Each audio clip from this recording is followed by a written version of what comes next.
নমস্কার, আমি ডক্টর অভিক ঘোষ। আজকে আমরা ইনফার্টিলিটি নিয়ে কথা বলবো। ইনফার্টিলিটি নিয়ে পেশেন্ট ভুগছিলেন, অনেকদিন ভুগছিলেন এবং সঙ্গে সঙ্গে আরো একটা প্রবলেম নিয়ে ভুগছিলেন, সেটা হচ্ছে পিসিওডি। এই পিসিওডি নিয়ে আর ইনফার্টিলিটি নিয়ে বহু মানুষই ভুগে থাকেন। আমার পেশেন্টও ভুগছিলেন, আমার কাছে পেশেন্ট এসেছিলেন আজ থেকে 4 মাস আগে। আমরা 4 মাস ট্রিটমেন্ট করি। পেশেন্ট কিন্তু ভুগছে প্রায় 2 বছর ধরে।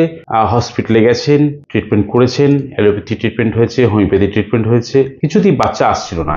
ইনফার্টিলিটি নিয়ে পেশেন্ট ভুগছিলেন বেশ কিছু বছর ধরে, বাচ্চা আসছে না, এটাই তার মেন ক্লেম ছিল। ওনার যে মেইন প্রবলেম ছিল সেটা হচ্ছে মেনস্ট্রুয়েশনটা বা পিরিয়ডসটা 50 দিন 55 দিন পরে পরে আসতো, মানে ডিলেড মেনস্ট্রুয়েশন। সেকেন্ড হচ্ছে যখন মেনস্ট্রুয়েশনটা হতো তখন একসঙ্গে 8 দিন 10 দিন 12-13 দিন ধরে হতো, মানে বন্ধই হতে চাইতো না। থার্ড হচ্ছে এই যে 8-10 দিন ধরে হতো, এটা প্রচুর পরিমাণে হতো। ফোর্থ হচ্ছে যখন হতো তখন লাস্টের দিকে গিয়ে ড্রপ বাই ড্রপ হতে হতে হতে হতে লাস্টে শেষ হতো, কিন্তু কিছুতেই মুছে যেত না। আর যেগুলো হতো না সেটা হচ্ছে তার কোনো ডিসমেনোরিয়া ছিল না, মেনস্ট্রুয়েশনের সময় যে ব্যথা হয় তলপেটে সেটা তার ছিল না। ওনার ক্ষেত্রে মেনস্ট্রুয়েশন সাইকেলের যে প্রবলেম সেটা হচ্ছে একটু পিছিয়ে পিছিয়ে যেত।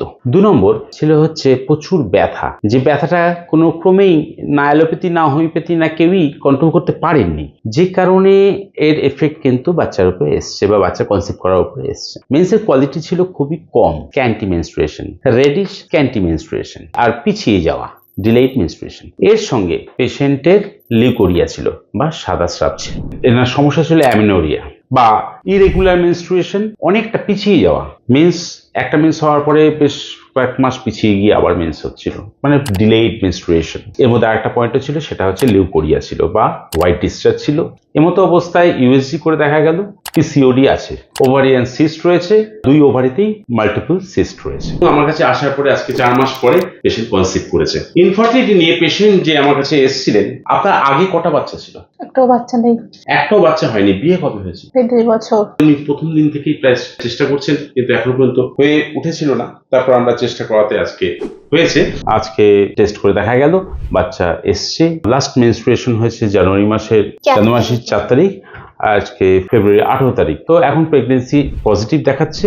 আমরা আজকে ওভারকাম করেছি, পেশেন্টের বাচ্চা এসছে। অনেকটা চেষ্টা করার পরে আজকে বাচ্চা এসছে। সবে 1 মাস পার হয়েছে, ইউএসজি করে ধরা পড়েছে যে বাচ্চা আছে। আপনার কিরকম অভিজ্ঞতা হলো বা কিরকম লাগছে এখন? না, এখন তো খুবই ভালো লাগছে, খুবই আনন্দ। বাড়ির সবাই আনন্দ হয়েছে পেয়েছে এবং সবাই চাচ্ছিল যে একটা আসুক।